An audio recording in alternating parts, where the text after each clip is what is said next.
Alrighty. Now in this video, what I want to do is I want to take the default third-person character that comes with the third-person example template. If you're not sure what I'm referring to, I am referring to this guy here. The only difference is I swapped it out with the UE4 mannequin. That is a part of the Anim starter pack that can be found on the marketplace right here. So the reason I did that, it's the exact same process pretty much for a UE5 mannequin. However, the reason I'm doing with the UE4 is there are some very small changes that need to be done for the UE4 mannequin, and they're very simple. It's just really it's just due to the lack of spine bones. The UE5 has spine 1 to spine 5, and the UE4 I think only has up to like spine 3. Yeah, spine 3. So those are the real differences, and that's literally going to be it. So it's just very minor alterations to the actual animation graph. Now, to begin, this comes with, the basics for movement input and that kind of stuff. So this is basically what you get. It's just literally the default third person. The only difference is I swapped out again the mesh, as well as I switched to use the provided Anim starter pack and BP kind of as a starting point, which I don't even know why this does necessarily all that. That can probably be done a good bit simpler. Like, we don't need these notifies or anything really, but the only thing we're going to be looking at is actually inside of the Anim graph itself. So nothing else inside the event graph matters. All right, I guess let's begin. Let's go ahead and convert this guy to first person. So we're going to take our camera boom and get rid of it. So we're just going to drag our follow camera onto the mesh and delete the camera boom. Go ahead and clear out transform for the camera. And the first thing we want to do is we want to go ahead and set up a camera socket to position the camera on the head. So let's go to the skeleton here, and I'm just going to go ahead and leave the skeleton itself open. Go to the head, add a socket. I'm just going to call it S_camera. Now this I want to position slightly in front of the face, roughly where I guess eyes would be. And we're going to click the camera, and the parent socket is going to now be S_camera. So you can see we have a slight rotation issue, so we need to rotate on the, let's see, the Z-axis by 90, and then on the X-axis to point it up. So rotate 90 on the Z, then 90 on the X, and there we go. So the camera's now facing forwards, and we can hit play. You can see, so my mouse does nothing, but it's following and it's tilting and all that stuff due to the animation, and it is entirely based upon my rotation, so I can't control it with my mouse. So first thing I'm going to do is go to use pawn control rotation. Let's turn that on. That'll make it so we face upright, and we can turn like so. And the other thing we want to do is we want to make it so our character here actually turns with our yaw. So if we click on the root or the class defaults, we can find, I'm not entirely sure where everything actually is for this, but if you just search for control, it should come up. Yeah, use controller rotation yaw, because that's off by default for that template character. And now we can turn and move around kind of as expected.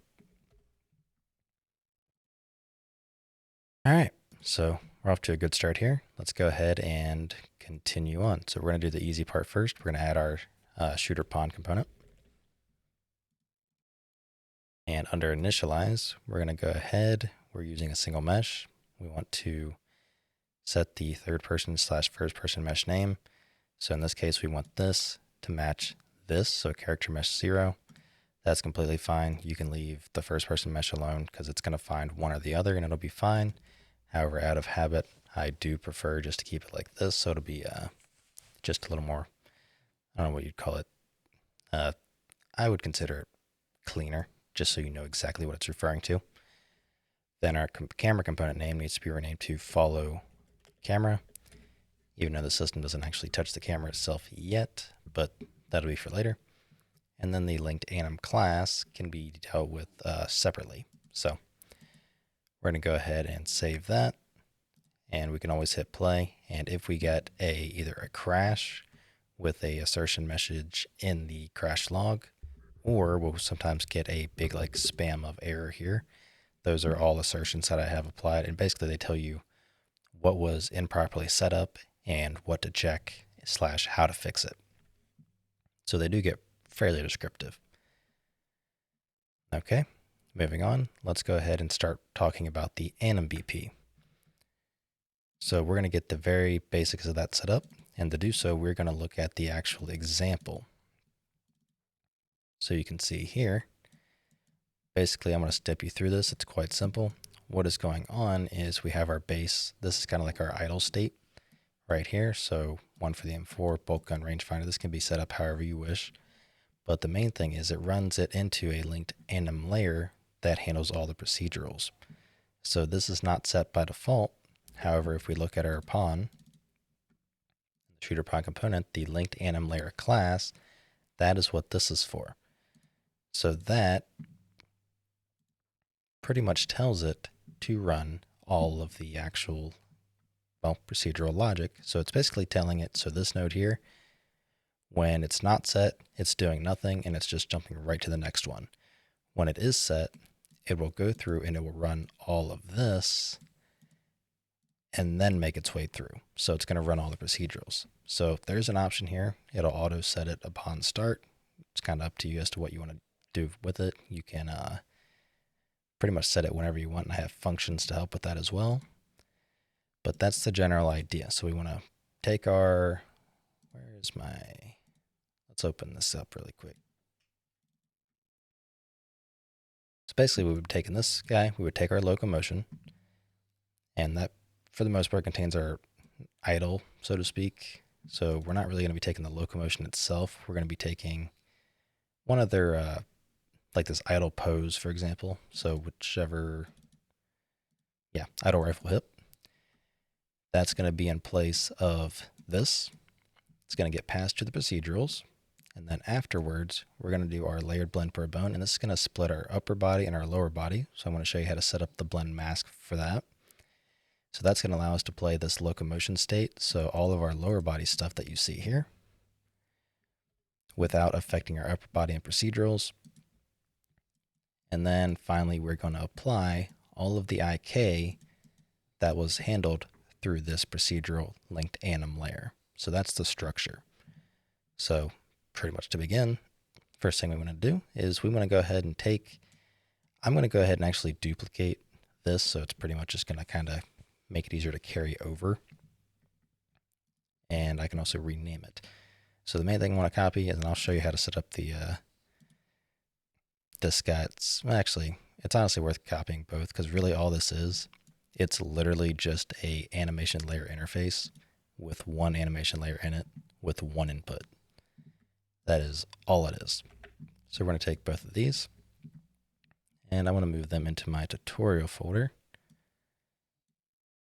Go ahead and copy those to the root. And let's go ahead and rename this one to third person template and anim layer third person template procedurals. And then this guy, the only thing we're going to want to do is we want to change the skeleton. So we're going to assign a skeleton, and that's going to be of, let's see, is this one? No. Yeah, it's this guy. So this one's the third person guy. So we're going to hit accept, and there we go. So as you can see here, we now have a list of, hey, bones are missing. Well, virtual bones anyways. So we need to create that. Now in the Discord, I'm going to go ahead and bring it up real quick.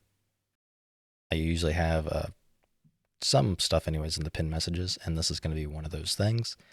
So this is pretty much what it kind of tells you to place where. However, there are exceptions, as you don't need to do IK handgun. So you can see here, this can be changed to whatever bone the firearm is attached to. So if you're not using IK handgun, you're using a different bone, this is where you would alter it. So I'm going to paste this into Notepad. And we're going to follow along. So first one is going to be firearm collision. That's going to be the simplest. So spine 0 and spine 0. So, well, spine 1. So really, this kind of goes anywhere in any spine bone. I just always put it at the first one. So spine 1 to spine 1. And we're going to call it firearm collision. And then the remainder are going to be on the head. So we have IK handgun parent, which is going to be on head and head. So we're going to right click, add virtual bone to the head, and name it IK handgun parent.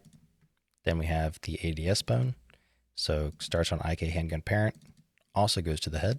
So we right click on the IK handgun parent, add a virtual bone to the head, and name it.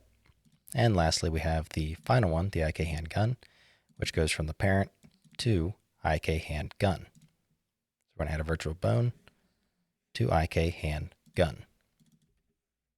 And I just added that to the wrong one. So we're going to click the parent, add a virtual bone to IK handgun.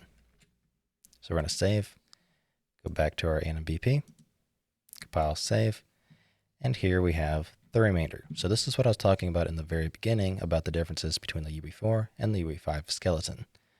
So if we go to some of these errors, you can see we have, we don't have a spine 4 and a spine 5. If you look, we have a spine 2 and a spine 3. That's as high as we go.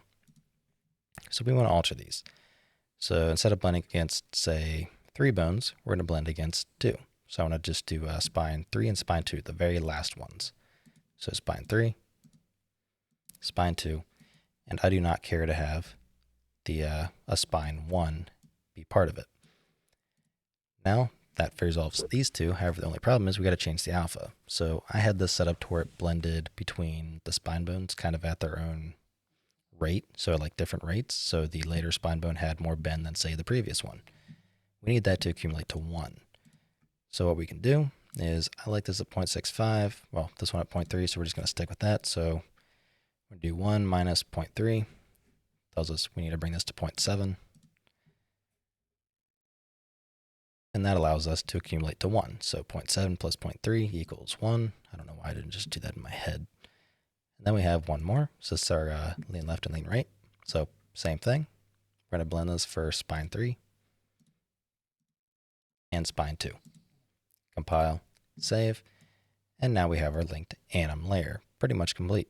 Actually, it is complete. And that's all. So we can close this guy. Don't need that anymore. Close the pawn.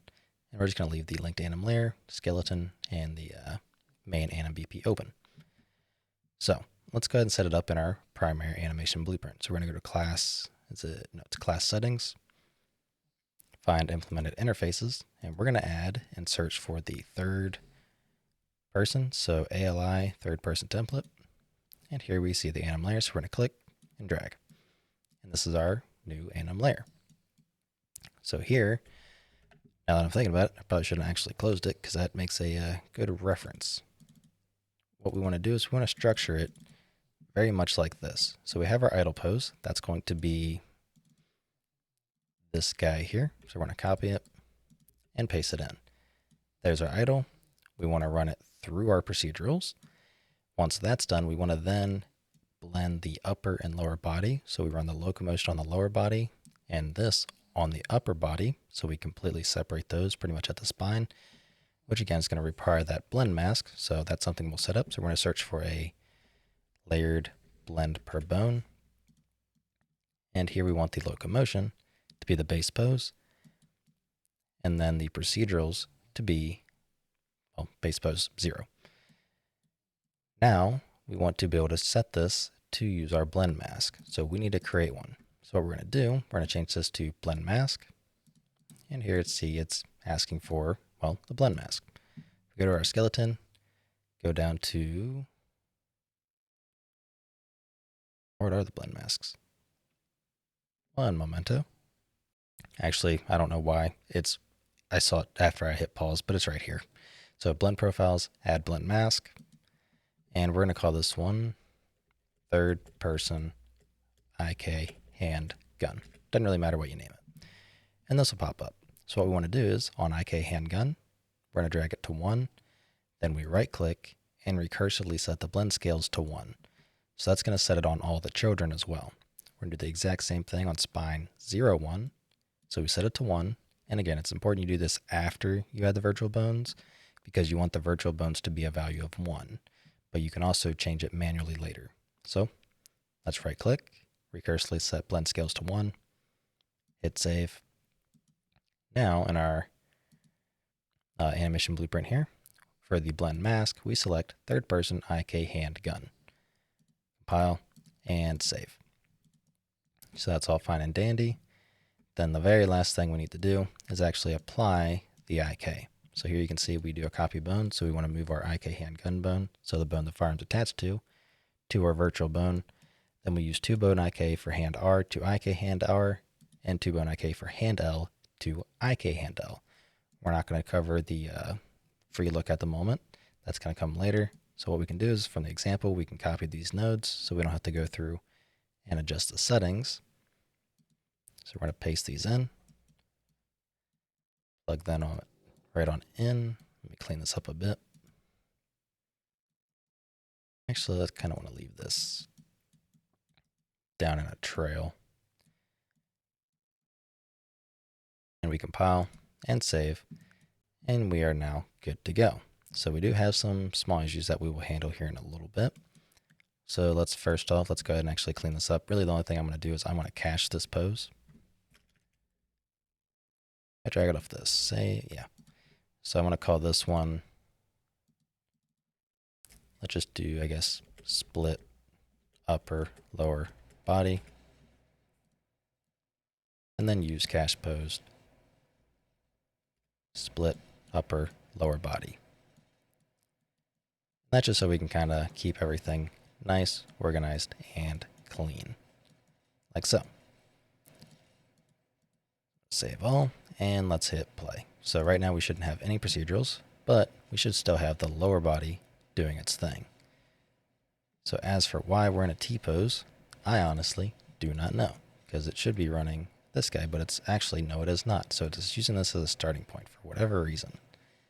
So I've had that problem before. So for example, if I bypass that, you can see now it's running from the idle, which is off, but that's due to the 2-bone IK.